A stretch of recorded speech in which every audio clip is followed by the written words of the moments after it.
नमस्कार विद्यार्थी मित्रांनो. आपला सीसॅटचा तिसरा पेपर त्याचं थोडक्यात आपण डिस्कशन बघूयात. हा प्रश्न तुम्ही सोडवला असेल. एका तळ्यामध्ये विशिष्ट प्रकारची एक जलपर्णी खूप वेगात वाढते.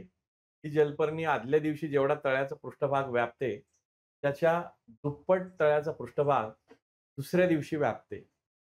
जर 64व्या दिवशी ती जलपर्णी संपूर्ण तळे व्यापत असेल, तर त्याच तळ्यामध्ये 2 सारख्या आकाराच्या जलपर्णींना संपूर्ण तळे व्यापण्यासाठी एकूण किती दिवस लागतील? तर या स्वरूपाचा जर प्रश्न आपल्याला विचारला, त्यांच्या वाढीचा वेग सारखा आहे, ही एक गोष्ट आपल्याला दिली आहे. तर बऱ्याचदा हा प्रश्न सोडवत असताना अगोदर कुठल्यातरी एक्झाममध्ये असा हा प्रश्न सेट करताना तो अगोदरचा प्रश्न मी अगोदर समजावून सांगतो. आता इथे तुम्ही बघा, असा एक प्रश्न विचारला जातो, की 64व्या दिवशी जर ती संपूर्ण जलपर्णी ते तळं व्यापत असेल, तर तळ्याचा अर्धा भाग कधी ती व्यापेल? तळ्याचा अर्धा भाग. आता मला तुम्ही तुम्ही सांगा, की जर आज जेवढी आहे त्याच्या दुप्पट होते. तो तळ्याचा अर्धा भाग कधी व्यापेल? समजा जर 64व्या दिवशी संपूर्ण हे करत असेल, तर त्याच्या आदल्या दिवशी किती असणार आहे? 63व्या दिवशी ती अर्धी असणार आहे. म्हणून 64व्या दिवशी त्याचे दुप्पट होते. तो तो प्रश्न वेगळा होता. त्या प्रश्नामध्ये काय विचारलं होतं? त्या तळ्याचा अर्धा भाग व्यापण्यासाठी तिला किती दिवस लागतील? त्याचंही उत्तर काय होतं? 63 होतं. आता हा जो दिलेला प्रश्न आहे, या प्रश्नात तुम्हाला काय विचारलंय बघा, की जलपर्णी आहे, सारख्या आकाराची जलपर्णी. एक आपण वेगळ्या रंगाने दाखवू. एक साधारण आपण असं दाखवूयात, की पिवळ्या त्या रंगाने. ही जलपर्णी एवढी आहे. ही जलपर्णी एवढी आहे. आता मला तुम्ही सांगा, समजा ही जलपर्णी नसतेच इथं. एकच जलपर्णी असते. तर ही जलपर्णी संपूर्ण हा भाग व्यापण्यासाठी तिला किती दिवस लागले असते बघा. टोटल लागले असते 64 आणि हिचा अर्धा भाग व्यापण्यासाठी किती लागले असते? 63. अर्धा भाग व्यापला असता आणि 64व्या दिवशी त्याच्या दुप्पट झाले असते. आता या प्रश्नात एक अशी गंमत केली, की दुसरी एक जलपर्णी आहे. दुसरी एक जलपर्णी आहे आणि ही जी जलपर्णी आहे, ही पण त्याच आकाराची आहे. तो हिला पण अर्धा भाग व्यापण्यासाठी किती लागणार आहे? 63च दिवस लागतील. तो हिचे 63, हिचे 63. हिने व्यापलेला भाग किती असेल? एवढा भाग असेल. आणि दुसऱ्या जलपर्णीने व्यापलेला भाग किती असेल? एवढा भाग. तो आपल्याला प्रश्न काय विचारलाय आता बघा बारकाईने. संपूर्ण तळे व्यापण्यासाठी किती दिवस लागतील? हिला 63 लागले, अर्ध तळं व्यापलं, हिला 63 लागले. अर्ध तळं व अर्ध आहे, संपूर्ण तळं व्यापलं गेलं. उत्तर ह्याचं काय पाहिजे? 63 दिवस. सेम उत्तर कधी राहील? त्या जलपर्णीचा समजा एकच जलपर्णी आहे आणि त्या जलपर्णीने त्या तळ्याचा अर्धा भाग कोणत्या दिवशी व्यापला? याचंही उत्तर 63 आहे. 2 जलपर्णींना संपूर्ण तळ व्यापण्यासाठी किती दिवस लागले? याचंही उत्तर 63 आहे. तर दोन्ही क्वेशन्स इथं तुमच्या लक्षात आले असतील. तो शकुंतला देवीच्या जे काही बुक आहे त्यामध्ये पण अशा स्वरूपाचे काही प्रश्न आपल्याला दिसले. गावातल्या एका जत्रेमध्ये झुलत्या पाळण्यात बसण्यासाठी 9 मित्रांचा समूह गेलाय बघा. किती लोक गेलेत एकूण?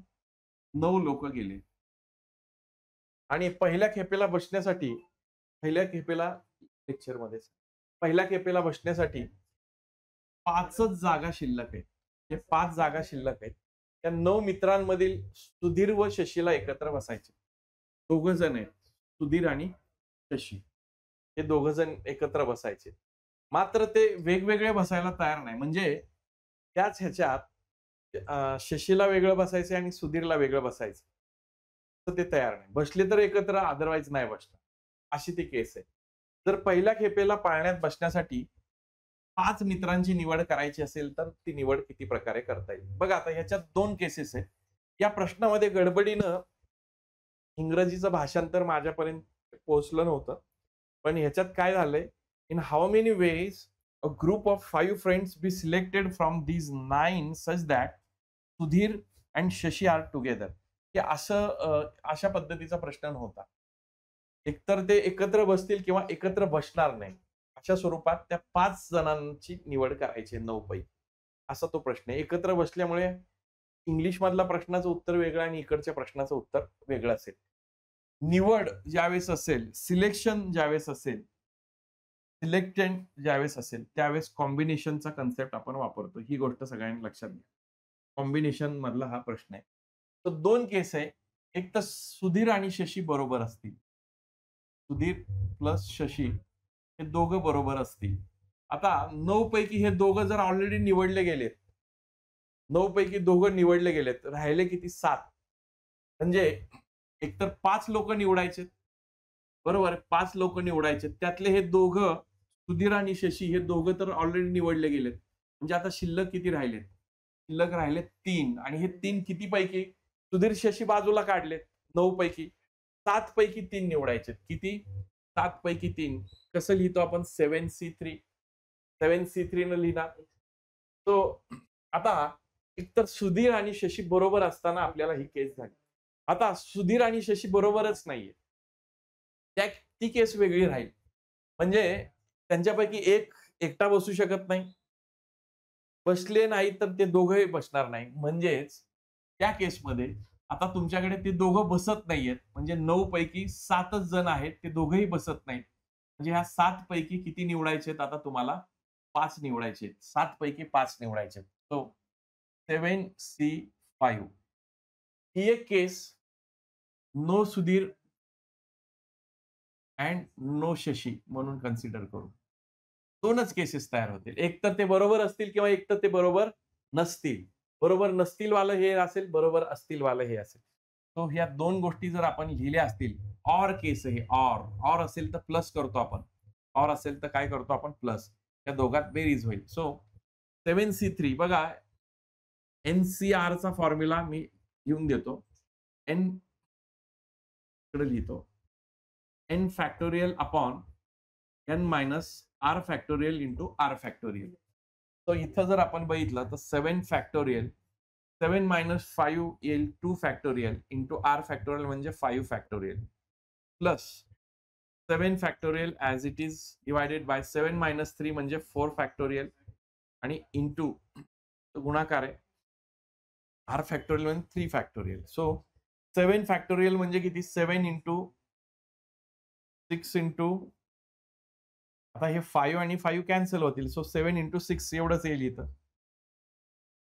किंवा लिहितो मी खरं म्हणजे कोणाचं कन्फ्युजन नको. 5 फॅक्टोरियल आणि इथं 2 इंटू 1 इंटू हे 5 फॅक्टोरियल तसंच ठेवलं. हे 5 आणि 5 कॅन्सल झालं. प्लस हे 7 इंटू 6 इंटू 5 इंटू 4 फॅक्टोरियल पण लिहितो. आणि इथं 4 फॅक्टोरियल खाली 3 इंटू 2 इंटू 1. सो हे 4 फॅक्टोरियल आणि हे 5 फॅक्टोरियल कॅन्सल झाले. सो इथं काय राहिले? 2 ने भाग दिला. बे के बे, बेत्रिक 6, 7 त्रिक 21 हे आलं. प्लस इथं 3 दुनी 6, 6 ला 6 गेले, 7 5 35 हे आलं. सो यांची बेरीज आपण केली. 1 आणि 5 6 आलं. 3 आणि 2 5 आलं. तर असे 56 प्रकारे त्यांची निवड करता येईल. इथं प्रिंटिंग मध्ये किंवा हे करेक्शन झालं नाही. इथं 56 पाहिजे होतं मित्रांनो. किती पाहिजे होतं? 56. So sorry for inconvenience. कदाचित हा प्रश्न उत्तर तुम्ही काढलं असेल पण ऑप्शन तिथे नव्हता. आय होप हे सगळ्यांना कळालं असेल. आता बघा दुसरी केस जी दिली आहे की दुसऱ्या इंग्लिश मधला प्रश्न जर आपल्याला सोडवायचा झाला तर तो कसा सोडवला असता? In how many ways a group of 5 friend be selected from these 9 such that Sudhir and Shashi are together. Sudhir आणि शशीच फक्त बरोबर असते तर फक्त आपण एवढंच लिहिलं असतं. काय लिहिलं असतं? 7C3. सुधीर आणि शशीची ऑलरेडी निवड झाली आहे. तर 9 पैकी दोघं गेले, 7 पैकी फक्त 3च निवडायचे. 7C3. आणि हे जर सोडवलं असतं 7C3 कुठं आलं? 7C3 35 आलं असतं ह्याचं उत्तर. असाही कुठला ऑप्शन ह्याच्यात नव्हता खरं. तर 56 ह्याचं उत्तर पाहिजे होतं खरं तर मराठीच्या पद्धतीने आणि इंग्लिशच्या पद्धतीने. तो जे काही ह्याच्यात प्रिंटिंग मध्ये जो एरर झाला तो करेक्ट झाला नाही finally. So sorry for that. Next question घेऊयात. एका घनाकृतीच्या विरुद्ध बाजूंना निळा. सो आता इथं जर तुम्हाला लक्षात घ्यायचं आहे ना, तो संपूर्ण निळा रंग इथं दिलेला आहे बघा. तर जरा एकच आमच्या DTP वाल्यांनी काढलंय. हा निळा रंग इकडे दिलेला आहे संपूर्णपणे. तो हा निळा रंग इथं दिलेला आहे संपूर्ण. पांढरा रंग आणि काळा रंग. तो असं पकडून चला. हा काळा रंग. तो हा काळा रंग इथं दिलेला आहे संपूर्ण. संपूर्णपणे काळा रंग दिलेला आहे इथं. ओके. तो या पद्धतीने या घनाला रंग दिलाय आणि हा संपूर्ण पांढरा रंग इथं. हा विसरून जा. इथं काय संपूर्णपणे पांढरा रंग दिलेला आहे.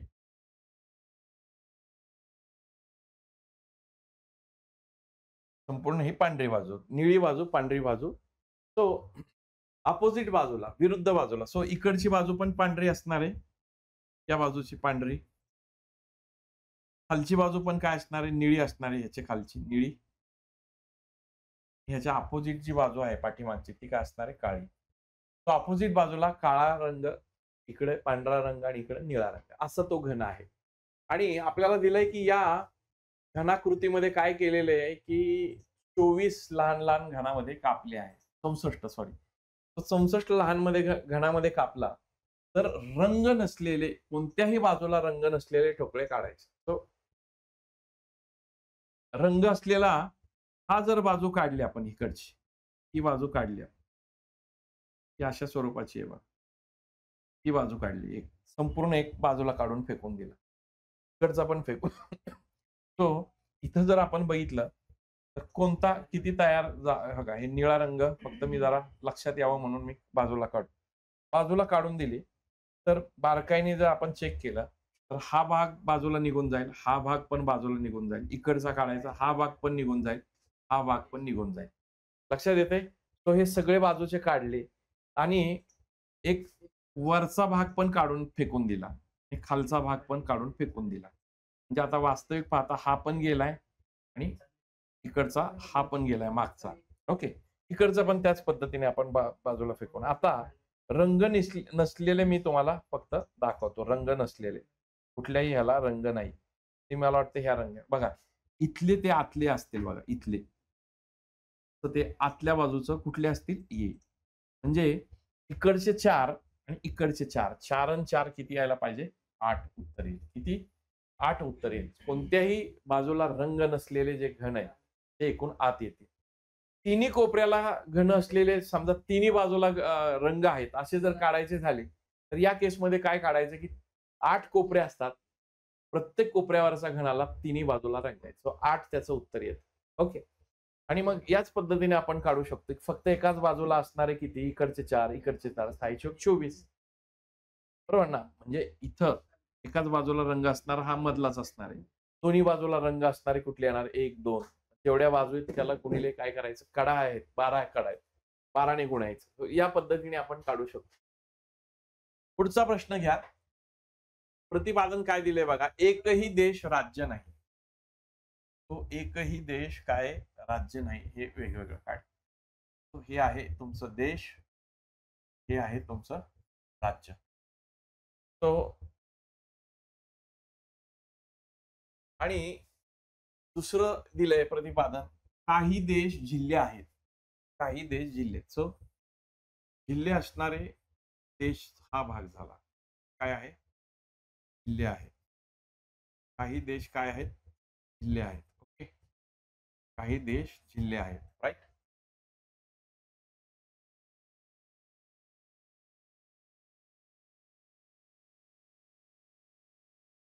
काही देश जिल्हे आहेत. राइट? आता याच्यावरनं आपल्याला अनुमान काय दिले ते चेक करूया. अनुमान 1. जे जिल्हे देश आहेत ती राज्य नाही. हे जिल्हे देश आहेत ती राज्य नाहीत. आता बघा ह्याच्यात काय काय एक गोष्ट होऊ शकते. समजा अजून एक केस मी इथं ड्रॉ केली. असंच एकदम एकमेकांना जोडून काढलंय. ह्याला मी देश म्हटलं. त्याला मी राज्य म्हटलं. आणि इथं जर मी हे काढायचं ठरवलं, काही देश जिल्हे आहेत. काही देश जिल्हे आणि देश मी ह्याच्यात काढला. काही देश जिल्हे आहेत. ही एक केस येऊ शकते, केस 2. हा, यात तुम्ही बघा, जे देश जिल्हे आहेत ती राज्य नाही. आपल्याला हे माहिती आहे, देश आणि राज्य हे कधीच एकत्र नाहीत, वेगवेगळे आहेत. सो याच्यामध्ये जर आपण हा भाग बघितला, हा हा जो भाग असणार आहे, हा भाग कधीच समजा ह्याचा काय बोलू शकतो आपण, जिल्ह्यांचा हा काय असणार आहे, राज्य असणार नाही. बाकीचे असू शकतात. पण हा जो आहे ना, डेफिनेट आपल्याला सांगता येतं, की जे जिल्हे देश आहेत, ती कधीच राज्यामध्ये येणार नाही. कारण देश आणि राज्य वेगळं आहे. त्यामुळे ए विधान बरोबर येणार. आणि दुसरं जर विधान आपण बघितलं, दुसरं विधान या ठिकाणी दिलेलं जे आहे, ते ते हे विधान आहे, की एकही जिल्हा राज्य नाही. एकही जिल्हा राज्य नाही. तो असूही शकतो आणि नसूही शकतो. सो या दृष्टिकोनातून या प्रश्नाचं जर उत्तर आपल्याला काढायचं झालं, तर या प्रश्नाचं उत्तर फक्त ए हे अनुमान तर्कसंगत आहे. एकही जिल्हा राज्य नाही. हां, हे केस 1 मध्ये हे खरं येईल. केस 1 मध्ये ही स्ट्राँग केस होईल. पण इथं जर बघितलं तर केस 2 मध्ये हे फेल जाते. सो त्याच्यामुळं हे डेफिनेटली ट्रू असणार नाही. सो म्हणून याचं उत्तर काय यायला पाहिजे? Option 2 right? अ, हो. ते जवळ ठेवा, पडायला नको. चला पुढचा प्रश्न घेऊयात. काही मित्र एक सिनेमा बघण्यासाठी सिनेमाघरात जातात. सिनेमा पाहताना पॉपकॉर्न विकत घेण्याची त्यांची योजना असते. परंतु त्यांच्यापैकी चौघेजण या योजनेला नकार देतात. त्यामुळे राहिलेल्या प्रत्येकावर जास्तीचे ₹4 खर्च येतो. तर सिनेमा पाहण्यासाठी गेलेल्या एकूण मित्रांची संख्या असणारा पर्याय निवडा. तर या केसमध्ये जर आपण बघितलं, तर याला ऑप्शन मेथड पण आहे आणि दुसरी एक मेथड आपली ही आहे, की एकूण आपण असा विचार केला खरा. समजा आता ऑप्शन नुसार जर बघितलं तर 12 जण आहेत असं आपण पकडलं. 12 जण सिनेमा बघायला जातात. ओके. तर 12 जण सिनेमा बघायला गेले. एकूण एन संख्या आपण त्यांची पकडली. तर याच्यातले साधारणपणे आपल्याला किती खर्च करतायत हे माहीत नाही आपल्याला. ओके. सो याच्यात एक्स्ट्रा खर्च जो आहे, तो किती असणार आहे प्रत्येकावरती 4. आता ह्यातले काय होतात, 4 लोकं कमी होतायत. 4 लोकं कमी होतात. समजा आपण असं पकडलं, की एक साधारणपणे ₹8 12 जण आहेत. प्रत्येकी ₹8 खर्च करतायत. तर एकूण होणारा खर्च जो असतो, एकूण खर्च तो किती येणार होता? 12 गुणिले 8 केलं तर 12 ₹96 हा एकूण होणारा खर्च आहे. आता होतात काय, यातनं 4 जण येत नाही, तसे 8च जण येणार. तो चौघं आल्यामुळे या सगळ्यांचे जे काय आहे, या सगळ्यांची प्रत्येकावर जास्तीचे ₹4 खर्च झाले. जास्तीचे ₹4 खर्च झाले आणि हा जर आपण पकडलं ह्याच्यात +4 केलं तर हे किती येईल? 8 आणि 4 12. तर ह्याचंही उत्तर जर आपण बघितलं तर त्यावेळेस काय होतं, एकूण सुरुवातीला होणारा खर्च तो करावा लागणार आहे. 12 96. तो या केसमध्ये उत्तर काय येतंय? 8. आणि त्यांना करावा लागलेला खर्च पण आपण बघितला तर तो काय असणार आहे? 8. तर बाकीचे ऑप्शन्स समजा जर आपण ट्राय करून बघितले, त्यानेही या पद्धतीचं उत्तर येईल. पण समजा आणखी एखादे जर आपण याच्यासाठी जर आपण अ, दुसरी मेथड बघितली, तर हे ऑप्शनने आपण या पद्धतीने सोडवलंच आहे. आता एकूण खर्च जर आपण पकडला, खर्च आपण सी पकडला आणि लोकांची संख्या आपण पकडली, लोकांची संख्या जर आपण पकडली ती N. Okay.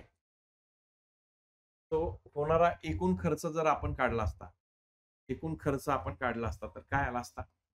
N into C आला असता. ओके. एन इंटू सी आला असता. आता होतंय काय, या केसमध्ये जर आपण चेक केलं, तर लोकं किती कमी झाली आहेत? 4 लोकं कमी झाली आहेत. म्हणजे मित्र लोकांची संख्या आपण पकडली. ती एन आहे. N-4 झाली. तो आता प्रत्येकाला खर्च किती करावा लागलाय? प्रत्येकाला हा पर हेड खर्च आपण प्रत्येकी प्रत्येकी खर्च आपण पकडला तर तो किती आलाय? सी खर्च वाढणार आहे आणि हा खर्च सी +4 होणार आहे. ₹4 वाढले, 4 लोकं कमी झाले. तर त्या केसमध्ये तुमचा खर्च किती तेवढाच राहणार आहे, जो संपूर्ण लोक असताना. सो त्यांचा जर आपण गुणाकार केला तर हे किती येतं बघा. n × c अधिक 4n येईल वजा 4c वजा 4c आपण पकडलं आणि इथं वजा 4 ने वजा 4 चौक 16. ओके. बरोबर हे NC आलं. त्या NC ला हे NC कॅन्सल होत आहे. तर आता ह्याच्यातून वजा 4 तिकडे गेले. सो 4n वजा 4n आणि वजा 4c बरोबर हे आलं 16. हे वजा 16 तिकडे गेल्यावर अधिक 16 होतील. तर 4 कॉमन काढलं. तर 4 कंसात n वजा c केलं तर बरोबर 16. 4 एके 4, 4 वजा. सो इथं जर आपण चेक केलं तर n वजा c हे जर आपण फाइंड आउट केलं तर n आणि c मधला टोटल लोक आणि त्यांचा खर्च यांच्यामधली जर ही काढली आपण तर ती किती येते 4 रुपये. 4 हा त्यांच्यातला फरक येतो. तो आता इकडे जर आपण ऑप्शन बघितला तर हा 12चा ऑप्शन बरोबर मॅच होईल. 12चा ऑप्शन आपला मॅच होईल. 12चा ऑप्शन मॅच होईल का? तर एकूण 12 ही लोक पकडली आणि त्यांचा खर्च आपण 8 पकडला. तर 12 वजा 4 केलं. तर हा डिफरन्स कितीचा येतोय? 4चा येतोय. तो म्हणून हा एकतर तुम्ही ऑप्शनने पण सुरुवातीला जाऊ शकता किंवा मग हे जी काही ही मांडणी केल्यानंतर तो अशा स्वरूपाचे जे काही क्वेश्चन्स आहेत हे आपल्याला डील करता येतील. वेळ जात असतील तर हे सोडून द्या. खालील विधानामध्ये ए, बी, सी, डी आणि ई या वस्तूंच्या वजनासंबंधी वेगवेगळी माहिती दिली आहे. बघा आता हा कमीत कमी वेळेत सॉल्व्ह करण्यासाठी एक ट्रिक तुम्हाला मी सांगतो. ए चे वजन बी च्या वजनाच्या दुप्पट आहे. सो ए चे वजन ट्वाइस ऑफ बी आहे. बी चे वजन सी च्या वजनाच्या 4.5 पट. 4.5 गुणिले सी. सी चे वजन डी च्या अर्धे आहे. सी काय आहे? डी च्या हाफ आहे. डी चे वजन ई च्या वजनाच्या निम्मे आहे. डी चे वजन ई च्या वजनाच्या निम्मे म्हणजे परत E/2. आणि आता ही सगळ्यात महत्वाची कन्क्लुजन असणारी गोष्ट काय? ई चे वजन हे सी च्या वजनापेक्षा जास्त आहे. ई हा ग्रेटर दॅन काय? सी आहे. आणि प्रश्न काय विचारलाय? ई पेक्षा जास्त वजन असणाऱ्या वस्तूंचा खालील पर्यायामधून निवड करा. आता ई जर जास्त असेल तर ई पेक्षा जास्त बघा इथं जर बघितलं तर सी हा डी च्या अर्धा आहे. बरोबर? डी च्या अर्धा आहे. जे ओके. आणि इथं 4.5. आता याच्यात एक गोष्ट लक्षात ठेवायची तर तर आपल्याला विचारलंय ई पेक्षा जास्त वजन असणाऱ्या वस्तू कोणत्या? आता हे तर सरळ-सरळ आहे.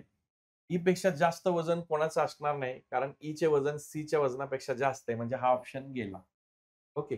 आणि हा पण ऑप्शन गेला. हे 2 ऑप्शन इथंच इलिमिनेट झाले. आता ए आणि डी आपण चेक करू. ए आणि डी मध्ये जरा बघा. तर डी जर बारकाईने बघितलं, डी हा काय म्हणू शकतो? डीच्या अर्धा सी आहे. डीच्या अर्धा कोण आहे? सी आहे. म्हणजे थोडक्यात काय? इथं सीच्या ठिकाणी जर आपण डी ची किंमत ठेवली, डी ची किंमत सीची कारण डी आणि सी सारखेच आहे. तर हा काय येणार? चॉईस ऑफ ई हा ई पेक्षा मोठा आहे. बरोबर ना? जर चॉईस ऑफ ई किंवा डीच्या अर्ध जर केलं तर हा पण काय येऊ शकतो? डीच्या ई हा डीच्या अर्धा भाग जो आहे त्याच्यापेक्षा मोठा आहे. तर या केसमध्ये डीचं जे गणित आहे ते डी इथं वर्क होताना आपल्याला दिसत नाहीये. तर अजून जर आपण चेक केलं अ,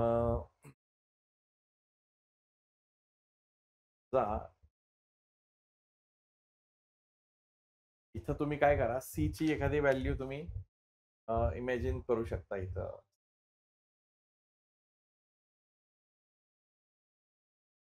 समजा उदाहरणासाठी जर सी आपण 4.5 जर पकडलं ह्याला 2 घ्या.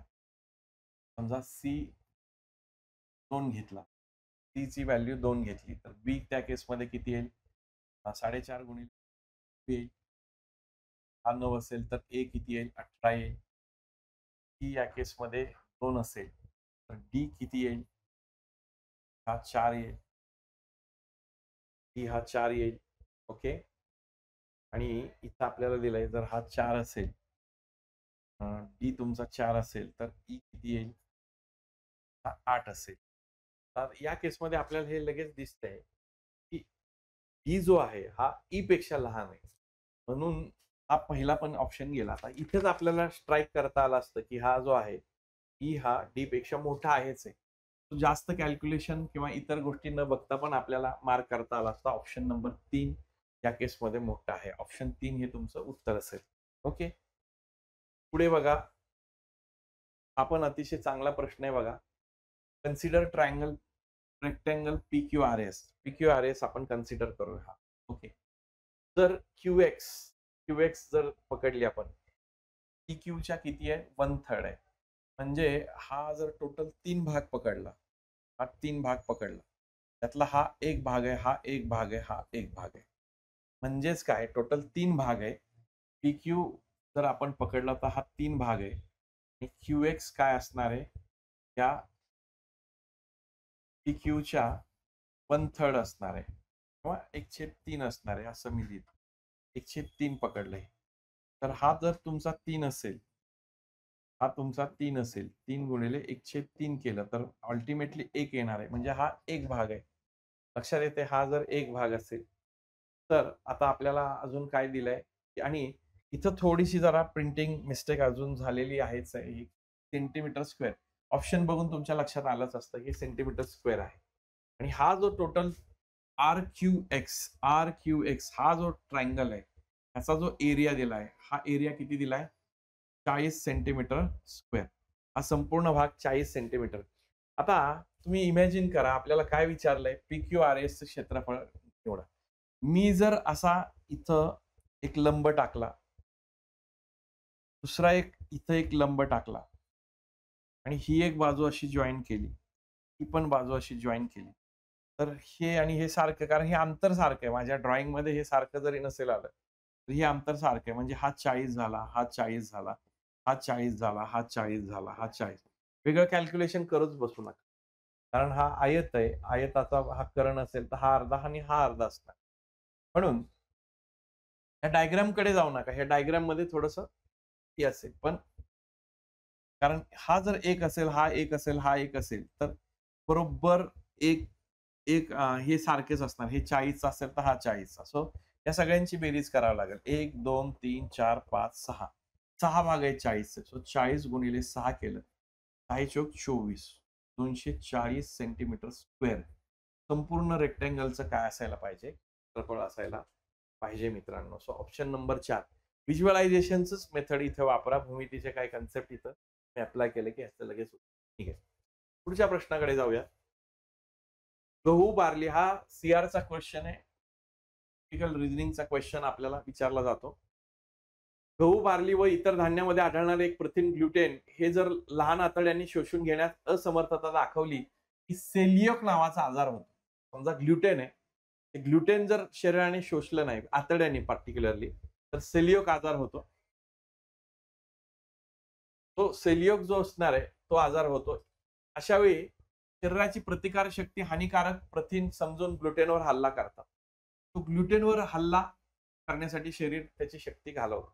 त्यामुळे आतड्यासंबंधीचे गंभीर नुकसान होते. सो आतड्याचे आजार होतात. तो अशा आजाराने पीडित असणाऱ्या लोकांनी त्यांच्या आहारातून ग्लुटेन वगळलेच पाहिजे. ग्लुटेन काय केले पाहिजे? वगळले पाहिजे. ग्लुटेन हे वगळले पाहिजे. ओके. तो हे ग्लुटेन वगळले पाहिजे. अशा आजाराची लक्षणे काय-काय असतात? पोटदुखी, अशक्तपणा, रक्तक्षय होणे अशी आहे. तर आता बघा काय दिलंय हे वरील विधान सत्य मानले. खालील विधानापैकी कोणता युक्तिवाद करता येईल? कोणता युक्तिवाद आपल्याला करता येईल? आता इथे बघा. ज्या कोणाला सेलियोक नावाचा आजार झाला आहे, त्यांना रक्तक्षय निश्चित होईल. हां, हे रक्तक्षयच होतो असं आहे का? तर ह्याच्यात पोटदुखी पण आहे, अशक्तपणा, रक्तक्षय यांच्यापैकी काहीतरी असू शकतं. पण हेच होतं हे काही सांगितलेलं नाही. त्यामुळं हे काही विधान त्याचं हे येणार नाही, युक्तिवाद येणार नाही. सेलियोक आजार असलेल्या रोग्यांच्या आहारातून ग्लुटेन जर पूर्णपणे काढलं, तर शरीर अशी काही कुठली त्याची प्रतिकारशक्ती वापरणार आहे. आतड्यांसंबंधीचे गंभीर आजार होणार नाही. त्यामुळे समजा जर ज्यांना आजार झालाय, या लोकांनी जरी ग्लुटेन काढून टाकलं, तर हा आजार बरा होऊ शकतो का? तर हा ग्लुटेन हे फक्त धान्यामध्ये सापडतं असं काही म्हटलेलं नाही. मानवी शरीर नेहमीच निरुपयोगी घटक ओळखू शकत नाही. तर याच्याबद्दल पण इथं काही विशेष नाही. तर या प्रश्नाचं उत्तर काय असायला पाहिजे मित्रांनो? Option number 2. ऑप्शन 2 हे तुमचं उत्तर असणार आहे. ओके. चला पुढच्या प्रश्नाकडे जाऊयात. बघा हा पर्टिक्युलरली जर चेक केला तर इथं बारकाईने बघा. हा जो बाण आहे वरून हा 3ऱ्या नंबरला आला, परत 2ऱ्या नंबरला आणि इथे येताना डायरेक्शन बदलतो. तो सगळ्यात वरच्या बाजूला डायरेक्शन बदलतो आणि नंतर इथून शेवटी येतो. सो हीच डायरेक्शन कंटिन्यू करतो. आता इथून तो पुढे कुठे झालाय? मध्ये. सो हीच डायरेक्शन मध्ये असणार आहे. सो अशी डायरेक्शन असणारे किती आहेत? तो सी तर हा ऑलरेडी आउट झाला कारण सी ची डायरेक्शन इकडे. हीच डायरेक्शन पुढे कंटिन्यू होतात. सो ती गेलेला आहे. राहिलेल्या केसमध्ये आता आपण काय करूयात, की पुढची ही ही बाजू बघूयात. हां. आता इथून ह्याची बाजू बघूयात. हा हा जर पुढे गेला, तर हा 3ऱ्या ठिकाणी गेलाय. 3ऱ्या ठिकाणाहून हा वरच्या ठिकाणी आलाय. आता इथं वरच्या ठिकाणी आला, की पुढे जाताना तो त्याची इथं वरती जात असताना त्याची डायरेक्शन बदलते आणि वरून तो कुठे येतोय? खालच्या ठिकाणी येईल आणि हीच डायरेक्शन कंटिन्यू. हीच डायरेक्शन कंटिन्यू असेल, त्या केसमध्ये डी पण तुमचा आउट होईल. बरोबर आहे. डी तुमचा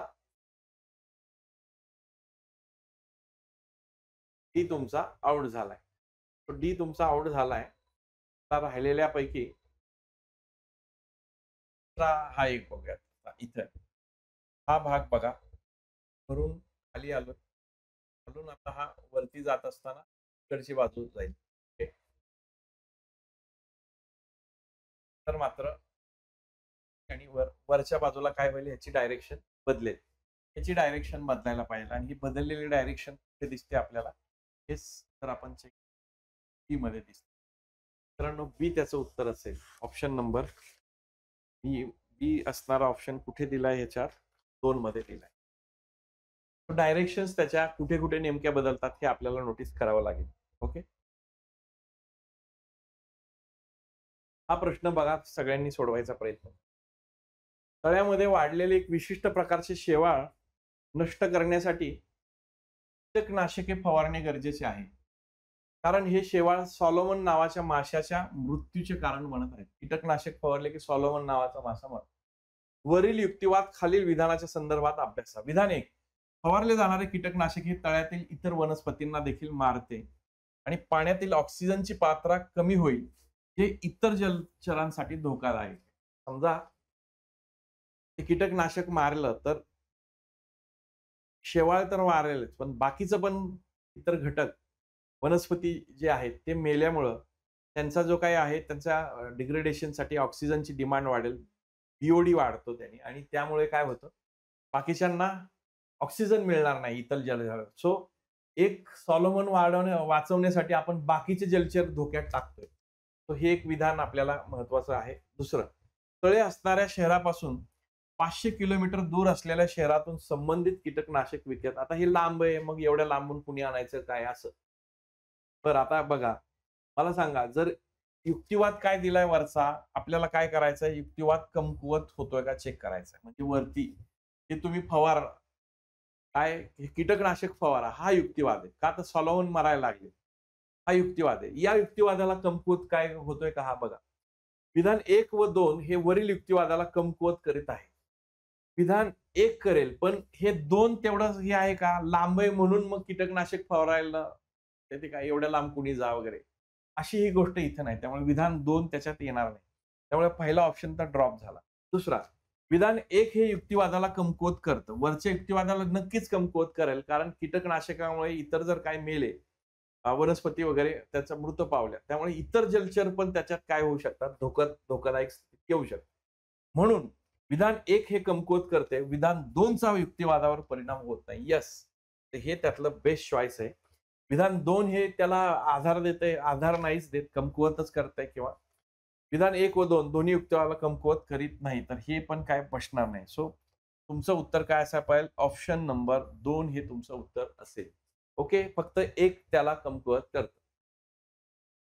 चला आता हा एक प्रश्न कशा पद्धतीने सोडवताय बघा. 450 किलोमीटर अंतर कापण्यासाठी ही ट्रेन आहे, ट्रेन ए ही ट्रेन बीच्या तुलनेत 45 मिनिट अधिक घेते. इंजिनमध्ये किरकोळ बिघाड झाल्यामुळे ट्रेन बीचा वेग 1/4ने कमी झाला. त्यामुळे तिला प्रवास करण्यासाठी पूर्ण करण्यासाठी ट्रेन एच्या तुलनेत 30 मिनिट अधिक लागतात. आता मेन गोष्ट जी आहे ते ऑप्शननुसार जर आपण बघितलं, तर साधारणपणे 100 हे काय दिलंय एचा वेग विचारलाय. एचा वेग 120 पकडला. त्याचा टाईम काढण्यासाठी जर आपण ह्याने भाग दिला, तर हे फारच पॉइंटमध्ये काहीतरी भाग जाईल. त्यामुळे पॉइंटमध्ये भाग गेल्यामुळे 120 हा बाजूला ठेवूया. याने पण भाग जाऊ शकतो. याने ही पॉइंटमध्ये जाईल, पण हा एक साधारणपणे 450 ला जर 100 ने भाग दिला, तो तुमचा किती येऊ शकतो? 4.5 येईल. तर 90 आणि 100 हे 2 ऑप्शन तुर्तास आपण वापरू शकतो, दिलेल्या ह्याच्यानुसार. समजा जर 90 ने भाग दिला, तर काय होईल? समजा हा एचा वेग आहे. एला लागणारा वेळ आपण काढला, तर तो साधारणपणे 90 ने भाग दिला, तर 5 तास येईल. तो एचा वेळ 5 तास आला. ओके. आता ट्रेन बी, बीच्या तुलनेमध्ये ट्रेन ए ही बीच्या तुलनेत 45 मिनिट अधिक घेते. म्हणजे हा काय ट्रेन एचा टाईम झाला जर 90 वापरलं. ट्रेन बी किती असेल मित्रांनो? ट्रेन बी जर आपण कन्सिडर केली, तर ट्रेन बी ही 45 मिनिट कमी घेईल. म्हणजे साधारणपणे जर आपण चेक केलं, 45 मिनिट कमी करा म्हणजे 4 तास 15 मिनिटे. 4 तास म्हणजे 240 अधिक 15. 4 तास म्हणजे 240 मिनिट म्हणजे 255. तो 255 मिनिट ट्रेन बीचा आणि हा 5 तास म्हणजे 300 मिनिट. 300 मिनिटाचा वेळ. कोणाला? ट्रेन एचा. समजा असं पकडलं आपण. आता ट्रेन बीचा जो वेग आहे, आता ते ट्रेन बीचा वेग आपल्याला काढता येईल का बघा? ट्रेन बीचा वेग काढायला त्याचा अंतर दिलंय 450. 450 भागिले 255 केलं. तर हे पण काहीतरी पॉइंटमध्ये काहीतरी जाईल हे. त्यामुळे ह्याने काही भाग जात नाही. म्हणून आपण आता हा ऑप्शन ट्राय करून एकदा चेक करू आणि उत्तर मॅच होतंय का ते थोडंसं बघूया. आता बघा ट्रेन एचा जर टाईम आपण फाइंड आउट केला, ट्रेन एचा टाईम, टाईमचा फॉर्म्युला काय? टाईम बरोबर डिस्टन्स अपॉन स्पीड. 450 चं अंतर आहे आणि स्पीड तिचा आपण पकडलाय हा 100 पकडलाय. 100 ने भाग दिला तर 4.5 तास असं उत्तर येईल. 4.5 तास हे पकडले. 4.5 तास म्हणजे जर तुम्ही पकडले तर किती होईल बघा? 4 तास म्हणजे 240 आणि अर्धा तास म्हणजे 30. 240 म्हणजे 270 मिनिटाचा वेळ लागेल. 270 मिनिट. ट्रेन बीचा जर कालावधी आपण काढला, तर तो काय आहे? 45 मिनिट ट्रेन ए ही ट्रेन बीच्या तुलनेत घेते. 45 यातनं मायनस करूया. तर हे जर मायनस केले 45 तर किती राहतात बघा हे? 5, 1, 7 मधून 40 गेले तर 30 राहिले असते. 7 5 गेले 2, 225. सो 225 मिनिट वेळ घेते. Okay, 225 minute. आता या केसने आपण जर ट्रेन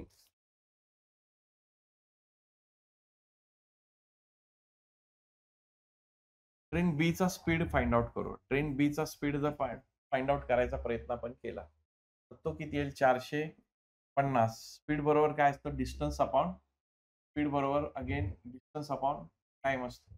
450 आणि 225 हा भाग आपण पकडला तर की हा मिनिट आहे. या मिनिटाला तुम्हाला काय करावं लागेल? तासामध्ये कन्व्हर्ट मारावं लागेल. तास म्हणजे काय झाले? 60 ने त्याला 60 ने भागावं लागेल. तर खालचं 60 वरती ह्याला गेलं. सो इथं 25 ने 15 ने किंवा 25 ने भाग दिला तर काय होईल? 25 एके 25. 25 एके 25 राहिले 20. 25 8 200. 25 एके 25. 25 9 225. 9 एके 9. 9 दोन्ही. सो स्पीड मिळालं आपल्याला ट्रेन बीचं 60 गुणिले 2 आलंय. 60 गुणिले 2. 60 दोन्ही 120 किलोमीटर पर अवर. आता हे स्पीड कोणाचं झालं? ट्रेन बीचं झालं. ओके, हे ट्रेन बीचं स्पीड आपण फाइंड आउट केलं. ट्रेन बीचा वेग बिघाडामुळे 1/4 ने कमी झाला. म्हणजे ह्याचा 4 भाग केले तर 30 चा होईल. 90 झालं. थोडक्यात काय? ट्रेन बीचं नवीन स्पीड काढलं आपण. बिघाडामुळे नवीन स्पीड तिचं काय झालं? 120चं 1/4 कमी झालं म्हणजे 4 पैकी 1 कमी झालं. 4 पैकी 1 कमी म्हणजे 3/4 झालं. आणि भाग दिला तर नवीन स्पीड किती झालं? 90 किलोमीटर पर अवर. आता हे त्याचं स्पीड झालं. आता नवीन लागणारा टाईम काय होईल? टाईम काढायचा झाला ट्रेन Bचा, तो किती येईल? 450च अंतर आहे. भागिले 9 ने 90 ने भाग दिला तर हे किती येईल? 5 तास. आता अगोदर जर आपण बघितलं तर 4.5 तास ट्रेन Aला लागायचा टाईम. ट्रेन Aला किती लागायचा टाईम? तर आपण बघितलं होतं तर 4.5 तास. 4.5 म्हणजे हे 270 मिनिट केले. आपल्याला काय दिलंय? जर ट्रेन बी तिच्यामध्ये बिघाड झाला, तर तिला जास्तीचा वेळ लागेल आणि Aच्या तुलनेत किती मिनिट जास्त लागतील? 30 मिनिट जास्त लागतील. ऑब्व्हियसली ह्याला जर 4.5 तास लागतात म्हणजे आणि ह्याला 5 तास लागतात म्हणजे 30 मिनिट जास्त लागलेला आहे. म्हणून तुम्ही निवडलेला ऑप्शन हा अगदी बरोबर आहे. या पद्धतीने आपल्याला हे ऑप्शन वाईज सोडवता येईल. नेक्स्ट क्वेश्चन बघा. हा सी-आरचा क्वेश्चन आहे. मागच्या काही वर्षांमध्ये भ्रमणध्वनी संचामध्ये बदलणारे तंत्रज्ञान त्यांच्या पाहता त्यांच्या संख्येत नाट्यमयरित्या वाढ होत आहे. तो तंत्रज्ञानाचा परिणाम असा झालाय, की तंत्रज्ञान जे काही वाढलेलं आहे, त्या तंत्रज्ञानाचा परिणाम असा आहे, की नाट्यमयरित्या त्यांच्यात वाढ झाली. या वाढत्या मागणीचा फायदा करून घेण्यासाठी मोठ्या प्रमाणात फायदा करून घेण्यासाठी सुरू असलेली जाहिरात तशीच ठेवून कार इंडस्ट्रीने स्वनिर्मित मोबाईल संचाचे उत्पादन वाढवले आहे. म्हणजेच काय? मार्केटमध्ये मागणी जास्त आहे म्हणून ह्यांनी ह्यांचं उत्पादन वाढवलेलं दिसतंय. कशामध्ये? मार्केट डिमांड आहे. मार्केटमध्ये डिमांड आहे. Okay. Demand in market he concept त्यांनी वापरली आणि त्यांनी उत्पादन वाढवलं. पण खालीलपैकी कोणता पर्याय वर नमूद केलेल्या योजनेचा अवलंब करून स्टार इंडस्ट्रीज त्यांच्या मोबाईल संचाची विक्री वाढवू शकत नाही? कुठला दृष्टिकोन जो आहे, तो दृष्टिकोन आपल्याला या दृष्टिकोनाला भक्कम आधार प्रदान करतो. वाढवत नाही. या दृष्टिकोनाला दरवाजा लावा, उघडा ठेवून आवाज येतोय. विक्री किमतीमध्ये घसरण होऊन देखील स्टार इंडस्ट्रीजच्या मोबाईल विक्री संख्येत मागच्या वर्षी घटच झाली आहे. आता बघा, समजा असं जर आपण पकडलं, की विक्री किमतीत घसरण होऊन देखील स्टार इंडस्ट्रीजच्या मोबाईल विक्री संख्येत मागच्या वर्षी घटच झाली. सो मागच्या वर्षी जर घट झाली, तर ह्यांनी यावर्षी काय करायला पाहिजे? वाढवायला पाहिजे का?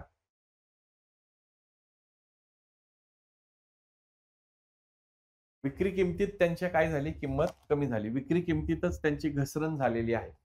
असं होऊन देखील स्टार इंडस्ट्रीजच्या मोबाईल विक्री संख्येत मागच्या वर्षी काय झाली? तो मागच्या वर्षीचा शेअर पण त्यांचा काय झालाय? कमी झालाय. सो ही एक होऊ शकतं, बाजूला ठेवूया. दुसरा वाचूया. बनवण्यात आलेल्या सर्व मोबाईल संचाची विक्री जर स्टार इंडस्ट्रीज करत असले, तरी बाजारातील विक्री हिस्सा घटत चालला आहे. आता ह्याच्यात जर तुम्ही चेक केलं, जेवढं बनवतायत तेवढं विकलं जातंय. जेवढं बनवतायत तेवढं विकलं जातंय. मग असं असेल तर ते वाढवतीलच ना प्रोडक्शन. म्हणजे वर जो काही सांगितलेला मुद्दा आहे, त्याला हे कॉन्ट्रास्ट करते. कारण जर तुमचं जेवढं काही बनवलं तेवढं खपत असेल, तर तुम्ही काय करणार? प्रोडक्शन वाढवणारच. आपल्याला प्रोडक्शन वाढवायचं जे आहे, त्याला काउंटर करायचे. त्याच्यामुळे हा गेला. दुसरा, खूप मोठ्या प्रमाणातील जाहिरातीमुळे स्टार इंडस्ट्रीजचे मोबाईल लोकांना माहिती आहे. पण स्टार इंडस्ट्रीज बनवतात याबद्दल मात्र लोकांना माहिती नाही. तर ह्याचा काही रेलेव्हन्स नाहीये. समजा स्टार माहिती नाहीये, असं जरी असेल, तरी ह्यांनी वाढवून जे आहे ह्याला ते काही हे करत नाही. तर नेमकं ते कारण बसत नाही इथे. इथं बघा, स्टार इंडस्ट्रीज या वर्षाच्या मोबाईल विक्री आलेखामध्ये तिसऱ्या. हे कितव्या क्रमांकावर आहे याने पण काही फरक पडणार नाही. मेन जी गोष्ट आहे, की मार्केटमध्ये डिमांड आहे म्हणून स्टारवाल्यांनी त्यांचे मोबाईल जास्त उत्पादन करणे, याला विरोध करणारं स्टेटमेंट काय असेल, की 1 नंबरचं स्टेटमेंट असेल. काय आहे 1 नंबरचं? म्हणजे मागच्या वर्षी 10,000चा मोबाईल ह्यांनी 5,000 केला, तरी पण ह्यांची काय झाली? विक्री वाढलेली नाही. उलट ती काय झाली? घटलेलीच आहे. अशा ह्याच्यात अजून त्यांनी जर उत्पादन वाढवायचं म्हणलं, तर हेच त्याचं सगळ्यात बेस्ट काय आहे? सोल्युशन आहे. तो हा सी-आरचा प्रश्न तुम्हाला जर इझिली टॅकल होत असेल, तरच येणाऱ्या राज्यसेवेमध्ये याला डील करा व्यवस्थित. अदरवाईज हे सोडून द्या. पॅसेजला तुम्ही हिट करा. पॅसेज जर व्यवस्थित पद्धतीने तुम्ही व्यवस्थित हाताळले आणि सोपे-सोपे यातले काही महत्त्वाचे प्रश्न घेतले मॅथ्स मधले, रिझनिंग मधले आणि डिसिजन मेकिंग पैकी चांगले प्रश्न घेतले तर इझिली आपल्याला काय होता येईल, क्वालिफाय होता येईल. फार काय अवघड नाही. आता घड्याळात 1 वाजता 1 टोला वाजतो, 2 वाजता 2, 3 वाजता 3 आणि अनुक्रमे अशाच प्रकारे टोले वाजतात. 24 तासात त्या घड्याळात किती टोले वाजतील? एकूण 24 तासात.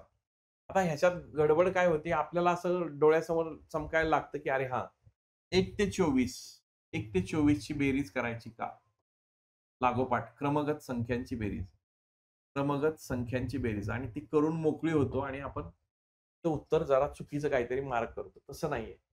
घड्याळामध्ये काटे किती असतात मित्रांनो? घड्याळामध्ये काटे जर आपण बघितले तर 1, 2, 3, 4, 5, 6 12च काटे असतात. सो 12 वाजता 12. परत आता 12 नंतर 1च वाजणार आहे. म्हणजे असे 12 तासाचे 2 राउंड होणार म्हणजे 24 तास होतील. सो 1 ते 12 ही क्रमगत संख्यांची बेरीज. कारण 1 वाजता 1 वाजले, 2 वाजता 2, 3 वाजता 3, 4. तो अशी बेरीज होईल. 1 अधिक 2 अधिक 3 अधिक 4 अधिक डॅश, डॅश, डॅश अधिक 12. 12च होतील. 24 पर्यंत जायचं नाही कारण 24 तासाची डायल नाहीये. म्हणून तो अशी जर बेरीज काढायची असेल, तर काय करतो आपण n कंसात n अधिक 1 भागिले 2. तो n काय आहे 12. 12 अधिक 1 म्हणजे 13 भागिले 2.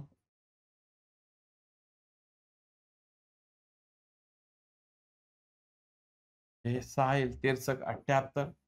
तो एका 12 तासात 78 आणि दुसऱ्या 12 तासात 78. सो 78 अधिक 78 हे तुमचं उत्तर यायला पाहिजे. 8 आणि 8 16. 1 हात 4, 7 आणि 7 14 आणि 1 15. 156 मित्रांनो उत्तर येईल त्याचं. 300 वगैरे उत्तर करू नका. 300 उत्तर येणार नाही. ओके. नेक्स्ट क्वेश्चन बघा. 64. 2 विषयाच्या एका चाचणी परीक्षेत 70% विद्यार्थी विज्ञानात उत्तीर्ण झाले. 70 इकडे उत्तीर्ण झाले. गणितात 25% झाले. गणितात 65% उत्तीर्ण झाले. आणि 25% हे दोन्ही विषयात अनुत्तीर्ण झाले. बघा, असा ज्यावेळेस इथं उत्तीर्ण दिलंय, इथं उत्तीर्ण दिलंय, इथं मात्र अनुत्तीर्ण दिले. सो इथं जरा थोडासा गडबड आहे. म्हणून इथं काय करायचं? जे डबल दिलं असेल, तेच काय करायचं? दोन्ही ह्याच्यात हे अनुत्तीर्णवाला. सो अनुत्तीर्णचीच आपण डायग्राम काढूया. अनुत्तीर्ण. अनुत्तीर्णची डायग्राम काढली आणि दोन्ही विषयात किती झालेत? 25%. हे अनुत्तीर्ण झाले 25%. म्हणून आता तुम्ही मला एक गोष्ट सांगा.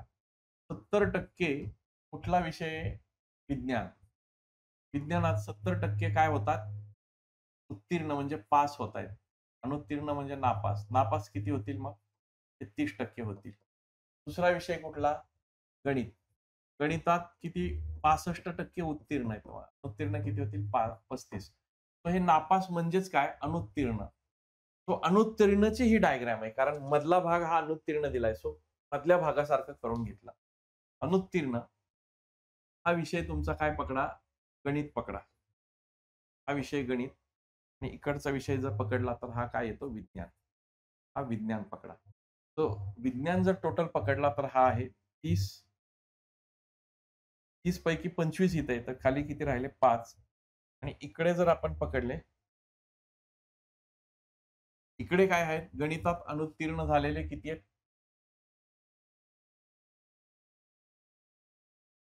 गणितात अनुत्तीर्ण झालेले 35 आहेत. 35चा टोटल सर्कल, त्यापैकी 25, 10 इथं राहिले. 25 अधिक 5. टोटल अनुत्तीर्ण आपल्याला मिळाले. अनुत्तीर्ण किती मिळाले बघा? 5 अधिक 25 अधिक 10 यांची बेरीज केली 40%. 40% हे काय असतील? अनुत्तीर्ण. जर अनुत्तीर्ण 40 असतील, अनुत्तीर्ण 40 असतील, तर उत्तीर्ण किती असतील? उत्तीर्णांची संख्या काढली 60% येईल. आणि हे 60% उत्तीर्ण जे आहेत ते दिले आहेत आपल्याला. किती आहेत? 500. दोन्ही विषयात उत्तीर्ण झालेले आहेत. किती आहेत? 594. 594 जर हे असतील तर टोटल परीक्षेत बसलेले किती आहेत? 100%. 100% काढा. तिरकस गुणाकार करा आणि उत्तर काढा. 20 एके 20, त्रिक 60, 20 5 100. 3 ने भाग दिला. 3 एके 3, 2 राहिले, 3 9 27, 2 राहिले, 3 8 24. 5 गुणिले 108. बघा आता हे पण 200च्या जवळची संख्या आहे. 200 गुणिले 5 करा, 1000 होईल आणि 2 आणि 5 2 पंचे 10 वजा करा. 1000 मधून 10 वजा करा, 990. किंवा 5 8 40, 4 हातचे आले. 5 9 45 आणि 4 49, 4 हातचे आले. 5 1 5 आणि 4 9. काय उत्तर येईल मित्रांनो? ऑप्शन नंबर 3 हे तुमचं उत्तर येईल. एकूण परीक्षेत बसलेले किती असतील? 990. समजलं नसेल तर तुम्ही व्हिडिओ पॉज करून चेक करा. एक व्यक्ती सायकलने 3 किलोमीटर पूर्वेकडे जातो. तो एक व्यक्ती इथून सुरुवात केली. 3 किलोमीटर पूर्वेकडे गेली. 3 किलोमीटर. आता त्यानंतर ईशान्य दिशेला गेला. त्यानंतर कुठल्या दिशेला गेला? ईशान्य. ईशान्य दिशा म्हणजे काय असणार ही? ही जर पूर्व असेल, ही पूर्व असेल इकडची. इकडची पूर्व आहे. तर वरची काय असते? उत्तर. ही दक्षिण. पूर्व आणि याची काय असते? ईशान्य. ईशान्य दिशेला किती जातोय ते बघा. ईशान्य दिशेला गेलाय किती? 5 किलोमीटर ईशान्य दिशा. तो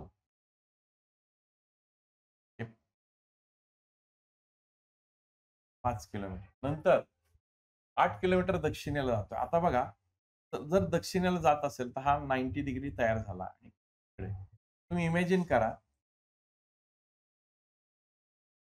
हा 5 असेल आणि हा जर टोटल 8 असेल तर हा 4 असणार, हा 4 असणार. कारण जर इथं आपण बघितलं हा 4 आणि 4 डिव्हाईड होणार दोन्ही. ओके. म्हणजे हा झाला पायथागोरसचा ट्रायड तयार झाला. 5, 4 हा काय असणार आहे 3. परत अजून काय सांगतोय तो? 5 किलोमीटर ईशान्येला गेला. तो इकडे पण परत किती गेलाय? तर आता 4 असेल.